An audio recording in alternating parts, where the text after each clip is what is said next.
What is up, you guys?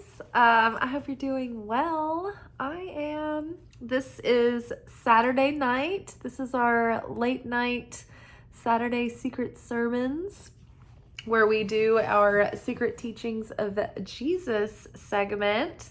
And this is where I delve into the Gnostic Gospels. We are reading the Nag Hammadi scriptures. And this is just something that I was interested in. I'm not like a theologian. I'm not an expert. Caveat, warning. We're just here for fun. So basically, I come in after work. I pick out a portion that stands out.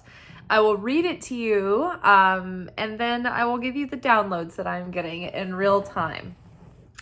And so most of these I have just found like right before I turn on the video.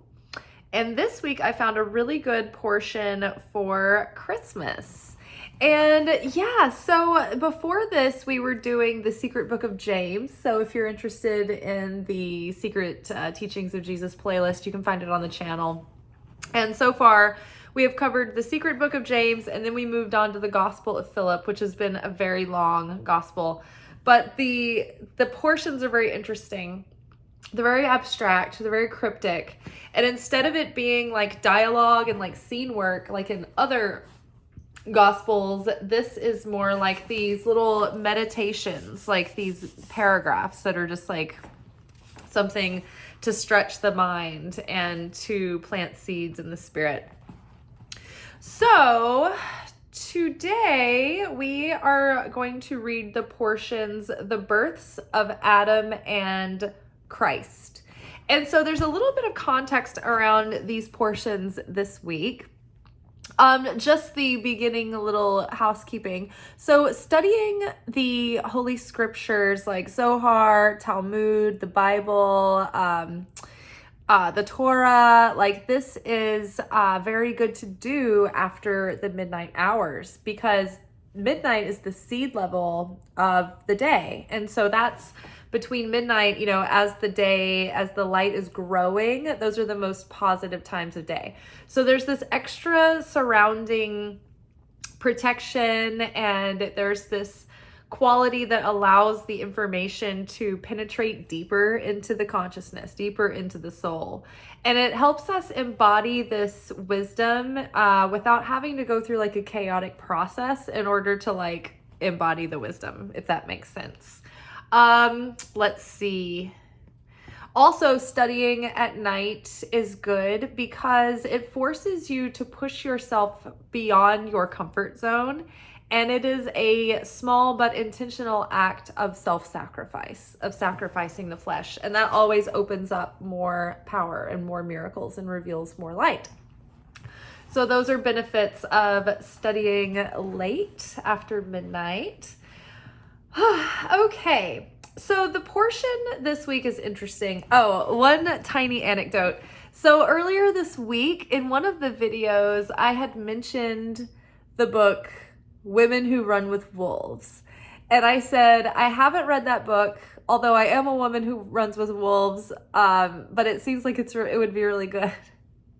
Literally, the next day, my nephew texts me and he's like, hey, are you home? And I was like, yeah, I was about to go for a jog.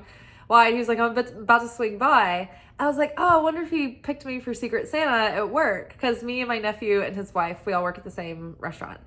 And we started like an effort to do Secret Santa. And so anyway, I figured, I was like, oh, maybe he picked me. And so that was it. He came by and he brought me this gift and he was like, love you, bye. We were on the way to work. It's like, okay, see ya. And I opened the gift and it was Women Who Run with Wolves. Like the video hadn't even been uploaded yet. Like there's no way that he like saw the video and was like, oh, I should get her that like that same day. Like it was total like kismet. So I thought that was pretty funny. Also, I thought it was interesting that I've always celebrated, this is now topical related. So I've always liked like celebrating Hanukkah, Solstice, Christmas, New Year. Like the whole thing feels like one big continuous event to me. And it was something that was like an intuitive feeling, but I never had any reason to think that they were all connected other than, just the repeating narrative that, is, present in all of the holidays this time of year.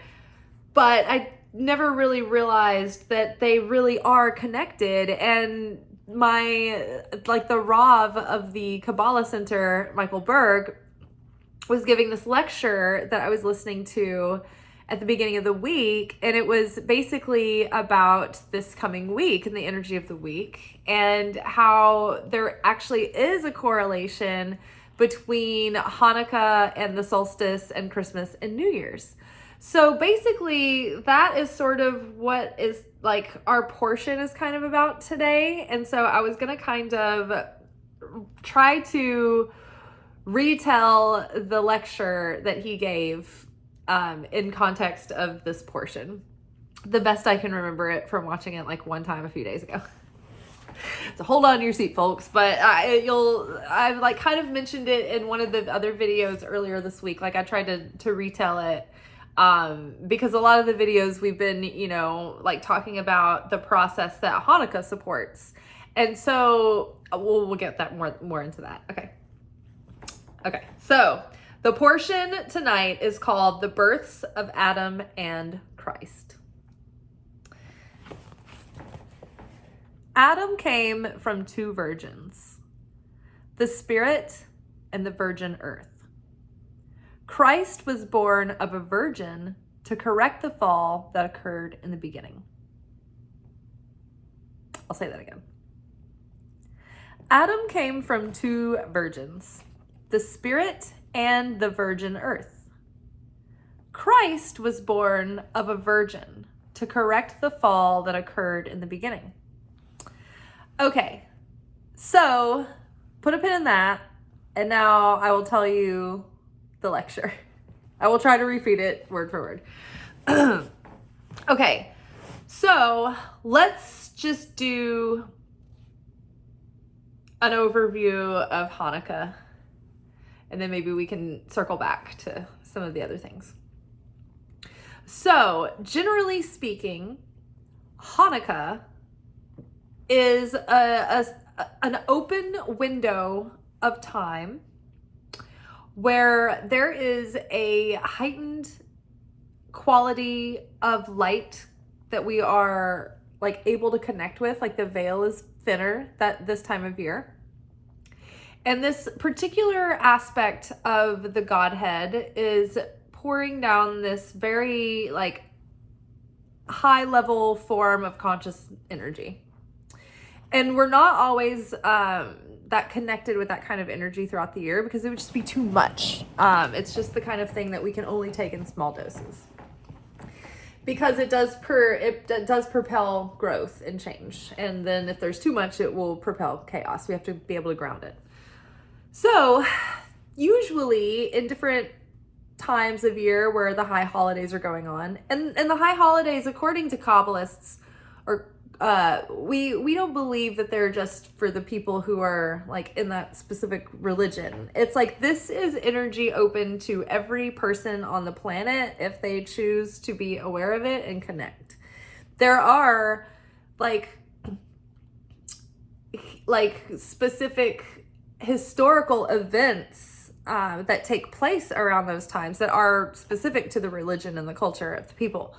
But it doesn't, but those historical events aren't the root or origin of the holiday itself. It's the energy that's present on the holiday. So there was a Hanukkah celebration and observation even before it was called Hanukkah. Even before the battle that happened where the Maccabees came the Greeks, and before the oil lamp kept burning because of all the oils were defiled, they found the one pure remnant left, and that was able to last for 8 days and keep the Hanukkah lamps burning throughout the 8 days of Hanukkah. But they didn't necessarily call it that then, but they, like the people, they were still connecting to source, creator, through those 8 days, because it was an open energy portal field event that happened every year at that time.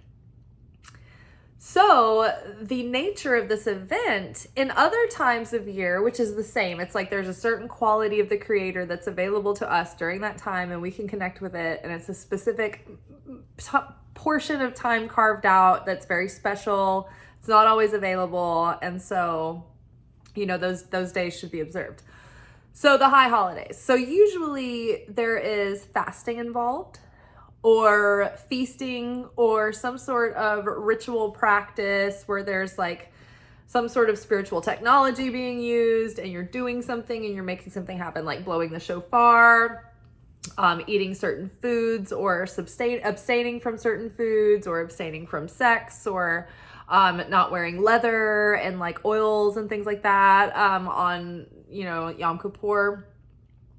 Well, on Hanukkah, you don't have to do anything to make the connection. During like Rosh Hashanah and Yom Kippur, we prepare for like weeks in advance, doing self-emptying, doing teshuvah, doing repentance, doing, you know, deep reflection and preparation for what we're bringing to the table, bringing to the sacrificial altar for Rosh Hashanah. And what that does is it purifies us enough to have enough resonance to get close enough with that creator energy, right? Think about the law of attraction or the law of affinity, right? What like attracts like. The same vibration can resonate, right? But different vibrations are dissonant. So in order to come into union with source and connect with source, we are preparing the vessel to have affinity with source. So usually that requires for these specific events, fasting, feasting, you know, these types of mitzvah. For Hanukkah, you don't have to do anything. This is a very special holiday. It's just about connecting with the joy and the gratitude and the goodness and charitable spirit of the season. The creator comes down to meet us. And so this happens during the darkest time of year. And usually this time of year, we are feeling a little bit challenged, or maybe very challenged, or we're faced with some darkness within us as well. As the days are growing darker, it's like all of a sudden our darkness is starting to prod through. This is interesting too, because this is just a few weeks after, a couple of months after Rosh Hashanah and Yom Kippur, when we have our slate wiped clean for the year, spiritually speaking. We get our new fresh soul, and we're off to the races, fresh new start. Hanukkah comes around just in time for us to be like, oh, okay, did you get on autopilot yet? Have you fallen back into any of your old like patterns or habits, or are you still maintaining? Because if you have noticed that you're like starting to fall back into that default setting, that's good, because now you can see it. You can see what's left of it, the remnants that are left. And during Hanukkah, you can pray to the creator, you know, as you connect with the candles, that light will be that you can connect through the light and ask the creator to help you overcome those inner challenges within. Maybe you have anger, maybe you have insecurity, maybe you have fears that you've never overcome. Whatever it is that's the outer, like you think it's an outer struggle that you're praying, like, oh, please let this illness go away. Please let me get this financial issue taken care of. Please like resolve my relationship problems with so-and-so. And it's like you think that you're praying for the outer issue, but that's not really it.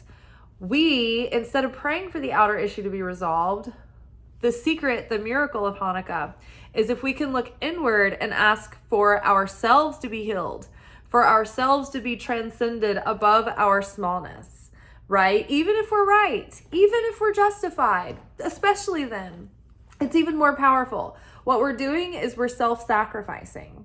We are taking our ego and we're putting it on the sacrificial slab, and through the act of self-sacrifice, through the act of letting go of grudge, letting go of pride, letting go of hard-headedness, letting go of those things that keep you from just, like, I don't want to give that up. Don't ask this of me. Those are the things, the self-sacrifice things. When we put those on the chopping block and we're able to say, like, you know what? Fuck that person. Like, they did me wrong. They don't deserve it. But you know what? In the spirit of unity, I'm going to choose forgiveness. And instead of continuing on and adding to the bitterness of the world, I'm going to turn that bitterness into sweetness. And I am going to reveal light in this world, and I'm going to overcome the darkness, and that's going to start with me. And so instead of carrying around a grudge and carrying around anger, even though it's justified, even though maybe I am right and they did wrong me, I'm going to let it go. And I'm going to free myself. I'm going to free that person, and we are forever going to alchemize that darkness that could be hate and division and separation, and we're going to bring unity into where there could be division. And so that opens up huge sparks of light and miracles, because what that does is it breaks the klipot around your soul, the light of your spirit. The klipot are the shells and buildup of residue of negativity. They get piled onto us, and they're limiting beliefs, and they're our subconscious programming and childhood trauma and, unconscious, perceptions and beliefs and assumptions. All of these things, it's called tikkune. This is what our soul comes here to work out in this life, right? Where we come here to balance things and correct and it's a process. It's the soul process, right? So this is tikkun healing. And so every time we do that self-sacrifice and we transcend that darkness and we expand our consciousness and we start embodying that in the behavior and in how we're showing up in life and with others, breaks a shell of negativity, reveals a spark of light that raises your vibration, it intenses your magnification. You start manifesting things and you start to create fulfillment within. But that is the thing that opens you up and aligns you with the miracles, because you're starting to get more in this higher vibrational state where you're finding affinity with the light. It's because the light is asking you this time of year to do acts of sharing and to become a vessel of sharing. And we are trying to become a vessel who wants to receive for the sake of sharing rather than receive for the sake of self alone. So a question to ask the self is, am I going through the spiritual process because I don't want to be miserable anymore and I want to alleviate my own suffering and pain? Or am I going through the spiritual process because I actually want to be a better person and make the world a better place? And I want to be a light in the world and share more light in the world and bring more goodness to the world and leave the world better than I found it. And I know that all of us are both of those things. We're not so simple, that we're either one or the other. We oscillate, but we're trying to get to a place where we see more value in becoming better for the sake of others and for the sake of adding to the goodness of the world. Because after a while, we realize that the pain that we go through actually serves to shape us and deepen us and give us more dimension. And so at a certain point, we can really start to appreciate it, and we don't despise it anymore. We're not trying to avoid it like we used to. It almost creates this heightened sense of that gives you this edge. It's so funny because last night my family, we did the hot wing challenge, and some of my family were like, oh wow, it's after the pain subsides, they're like, oh, I'm almost on a high. It's almost exhilarating. And so from a Kabbalistic perspective, pain is one of the things that can help purify and eliminate some of the negativity from your soul. And so if you can embrace a painful moment in the process, if you're publicly humiliated or people are talking bad about you and it's not fair, If you literally have like illness or something and you're like, oh man, this fucking sucks, but I'm going to embrace it because this is burning off my neck. If you embrace it, it actually does work to alchemize some of your darkness on the scale of like, light and dark, and it moves it over to the lighter side. So you begin to embrace the process. And the more that you embrace the process, the more light that you reveal. So it's like you're revealing more and more miracles.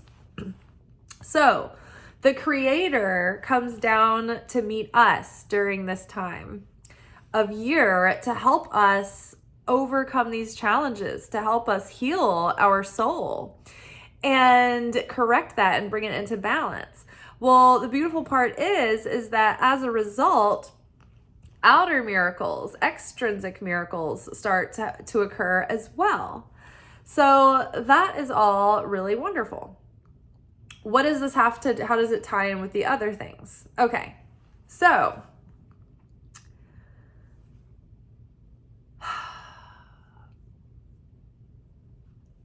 where did Hanukkah start from? Why is this the time of year where that energy is available? Like before the battle, where did it originate? It actually originated in the Garden of Eden.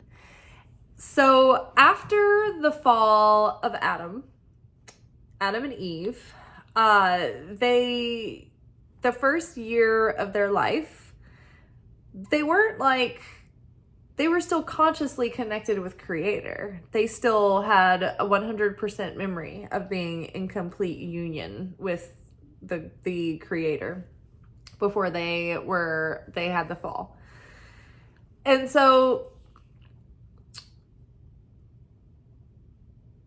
another thing that was interesting about the time was that in the creation of the earth and the birth of Adam, that was during the fall. They're Libra. So Adam and Eve are Libras. All the souls of mankind are Libras. All the souls of mankind are birthed from Adam. Adam represents the souls of all mankind. So daylight savings time, that was around the fall equinox. And so after the fall of Adam, every day after that, the light started growing shorter and shorter. The day started growing shorter and shorter. So Adam noticed this, and he thought that it was his fault. He thought that not only, am I carrying the shame and the guilt for the fall of man, oh my God, but now, it's my fault that the light seems to be shrinking, and I've ruined everything. We're at the brink of oblivion, and we're going to be swallowed up with darkness. The worst case scenario is happening. This is the end of the world, and we're going to just revert back into complete, utter chaos and oblivion. We're not even going to exist anymore. We're going to be swallowed whole by the void. We just became into existence moments ago, and I've ruined it for everyone. How typical is that for a downward spiral in our mind? Every time, right? It's so metaphorical, but it's so true. And so Adam didn't realize that this was just the natural cycle of daylight cycles. Daylight savings, they didn't have daylight savings, but the shorter days at the fall and then the winter. So by the time Adam reached the winter solstice, he was like, oh my gosh, the days are growing so short. It's getting dark at 4:30. I've lost my will to live. And he was panicking, and he thought it was all of his fault. So leading up to the solstice, it was approaching the solstice, it wasn't quite the solstice yet. That's when Adam decided to fast and pray for 8 days. For the whole completion of the 7 days, and God rested on the 8th day. Or the 7th day, the 7th day God rested, or the 8th day. It's been a long day. So the 8th day, whatever. So the 8, I don't know. I'm feeling that's probably connected. There's the 8. There's 8 is significant in the tree of life. So Adam fasted for 8 days leading up to what was the solstice, the shortest day. And then after that, the light started to return. And Adam was like, oh, the light has come. Like, it's coming back. It's being reborn. Like, this is just what's going to happen every year. This is nature. But he was so thrilled and so joyous and so, like, grateful. But also, he had self-sacrifice to try to save mankind. He sacrificed and fasted, and he was still really connected with the Creator, but this was in order to correct for his mistake, to atone for that mistake, and to try to bring light back into the earth. And so then the light began to return and come back. So that's why the candles, we grow our light over those 8 days. So basically, Adam's fast was the thing that opened up that divine favor and mercy for that period of time every year after that. Because the next year, Adam fasted again for those 8 days, and he celebrated Hanukkah for the next 8 days. And so, but at the original time, when Hanukkah began and the light was birthed, that was on the 25th of the month. So that would have meant that, like, the Christ was born in the returning of the light. And then there was celebration for the 8 days after the 25th, which is Christmas, where we celebrate, and then that until New Year's. And so that was the celebration of the returning and the rebirth of the Son, but the birth of the Son of the Christ. So it's like it aligns with the solstice, which is the rebirth of the Son.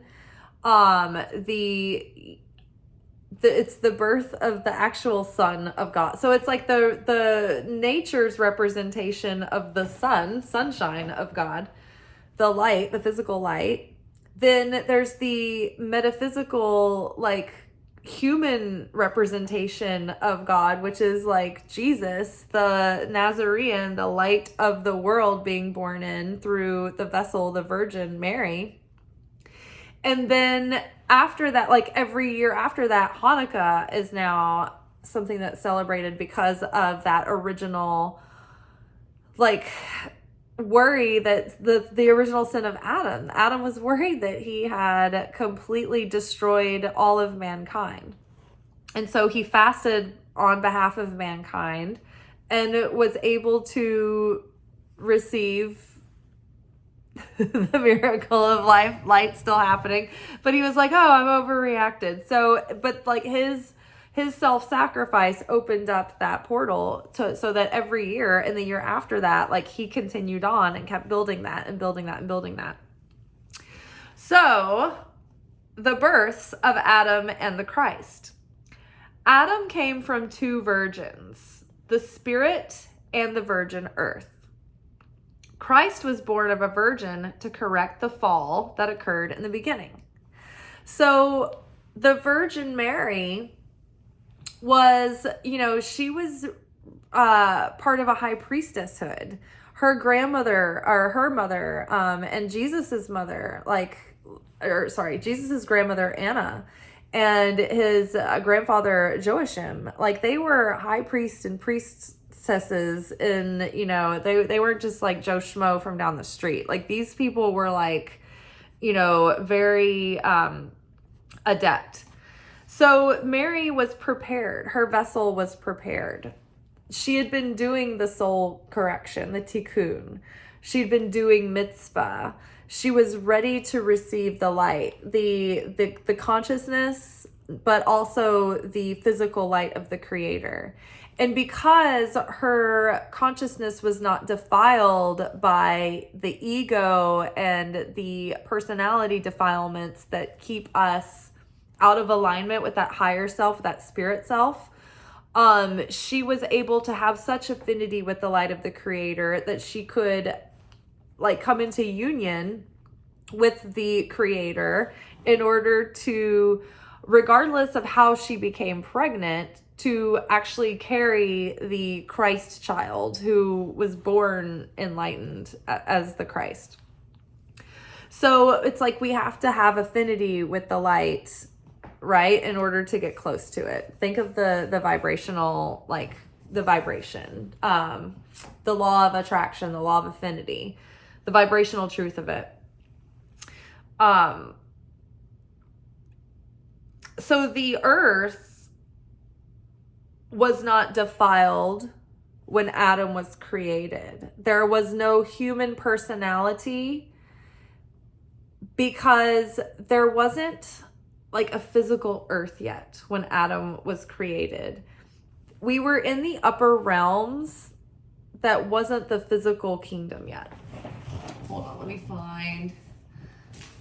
Where's chart?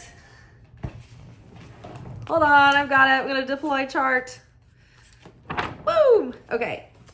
So, before the fall of Adam, we were in this realm here. This is the astral realm. This is where the dream world is.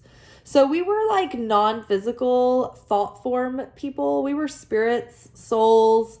There was like all the visuals were here. It was like Earth was here, but we didn't have to like actually eat food. We could just like look at it. Like the animals were here. Like we weren't physical. Like we didn't have like a shelf life. We didn't decay. We weren't completely material. You know, we're barely material now. We're mostly just light and space between atoms and particles. But that was like we really were. It wasn't until Adam and Eve felt shame and guilt that we actually fell and it took on the physical flesh. Who told you were naked? Remember that? We took on the physical flesh to come here and toil and labor and break wheat for our bread. So that's when we came from here and we came into Malchut, which is the physical material world, where the only reason we're here and we have a material body is because of the point of doing the Tikkune Correction, to correct the original sin of Adam, to get over our shame, to rid ourselves of that kind of defilement to our personality that the ego did. So basically, when we were in the Garden of Eden, when we were completely connected with God, it was like our consciousness was completely in union with Source, and we were whole, and we felt fulfillment, and we were complete. And the further we got away from that union of the garden, we forgot about it. And then the personality started getting in the way, and our fears started getting in the way, and our hangups started getting in the way, and we forgot that we were completely taken care of no matter what. And that's when the ego built layers and layers, and a veil was drawn, and we forgot our true identity, and we forgot our wholeness. And that's when, the veil was finally drawn through the two. And so now the whole process is trying to break those layers down so that we can move that veil, pull that veil back again. And so during Hanukkah, that veil is pulled back again. And we are, once again able to reconnect with that awe and that wonder, and that appreciation. But usually most of the year, the veil is very firmly put in place. So Adam came from two virgins. So the earth virgin was up here. It had not been defiled by the ego's wrongness, the ego's incompleteness as far as its presumptions. The ego gets selfish and dark and defensive and controlling. And so those personality traits defile the purity of the governing forces of the Godhead, which are parts of our human soul and our personality as well.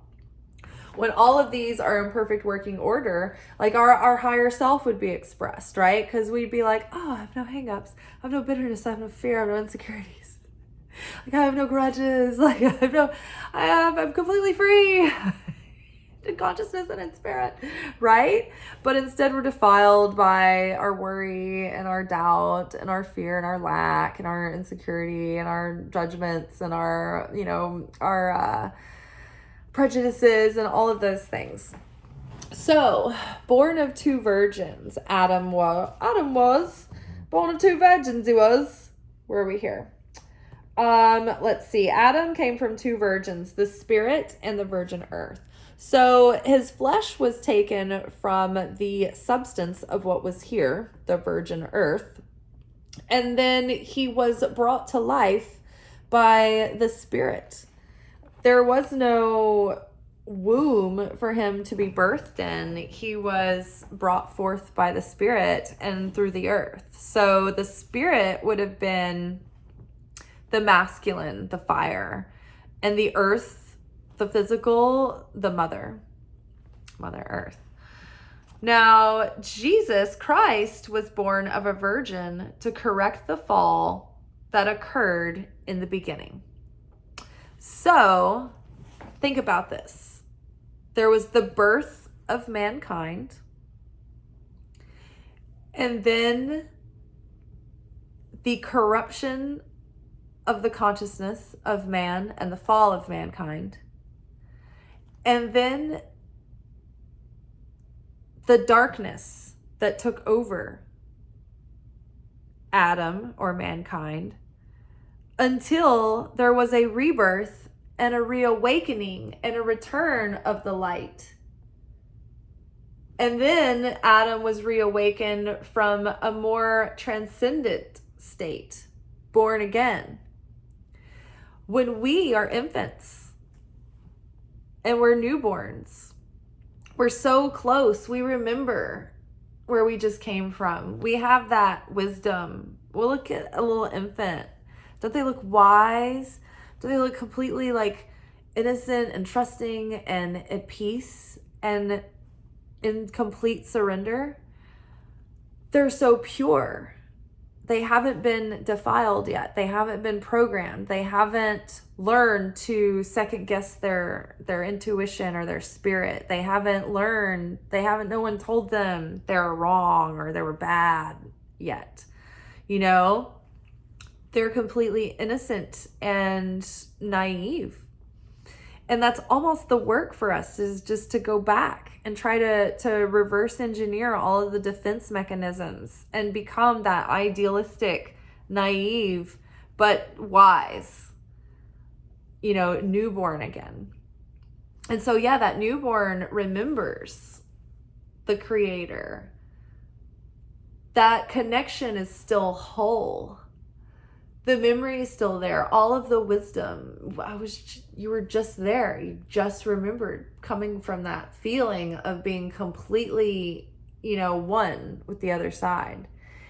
And then as the baby grows, the baby forgets.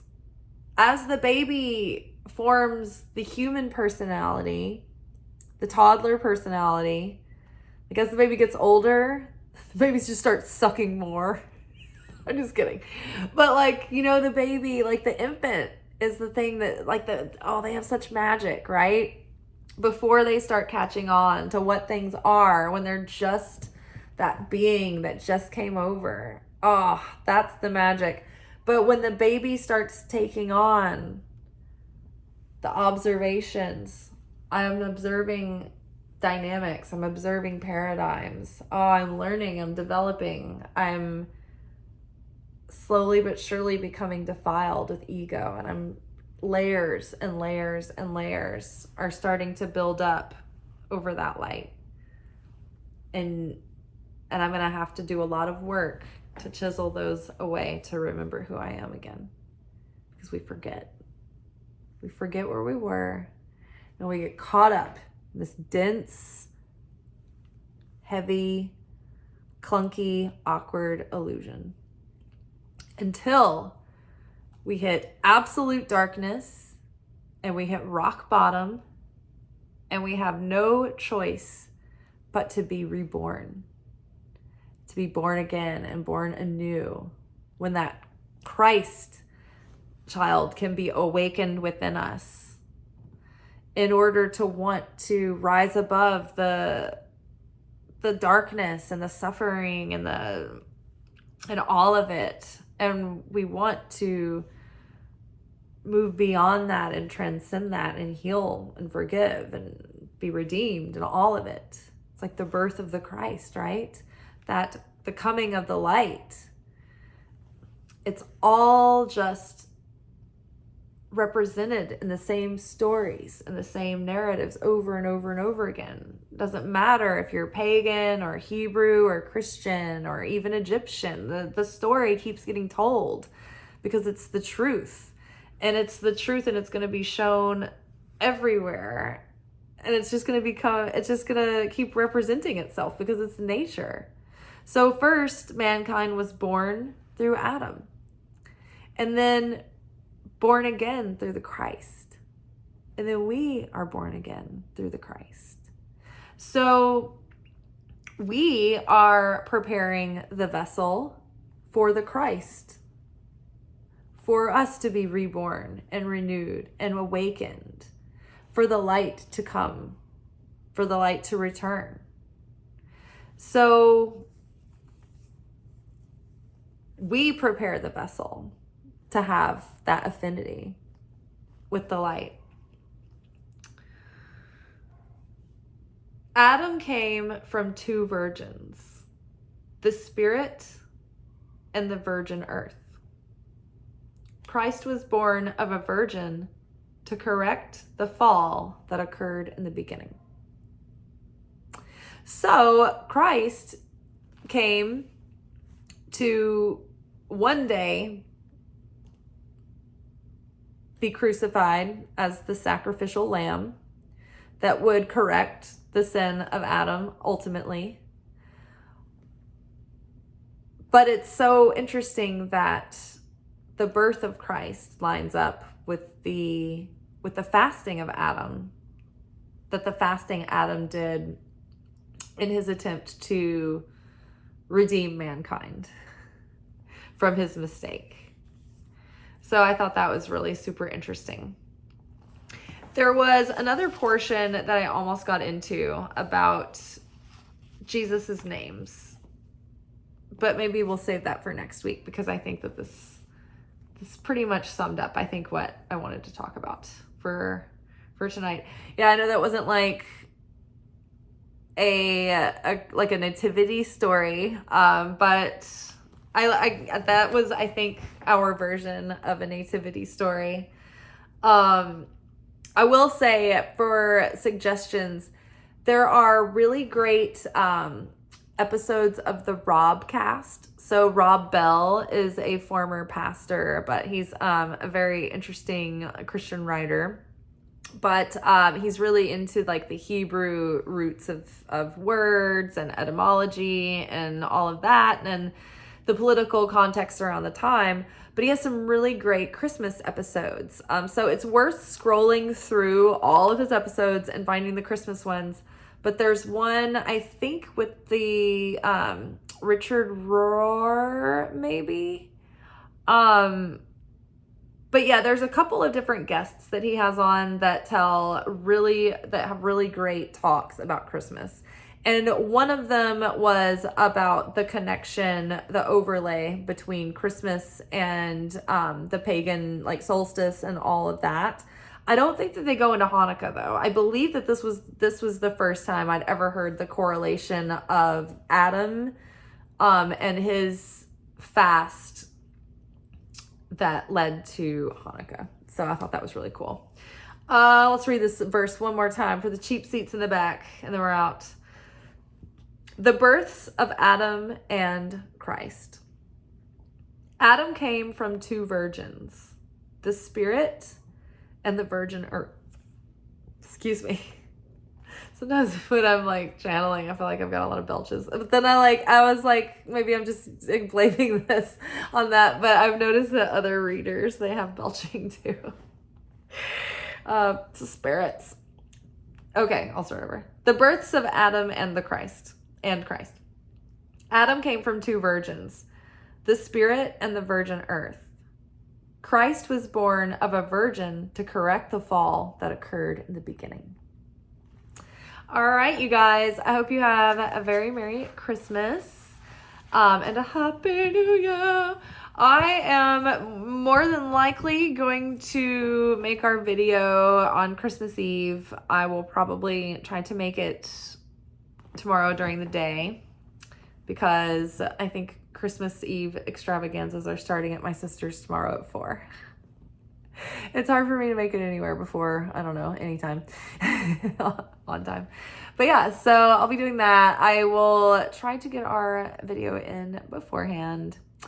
And yeah, I will play it by ear on Christmas and see how I'm feeling. It'll be our anchor message day. So we'll see what happens. But if I don't see y'all then, I hope you have a good Christmas. Ciao.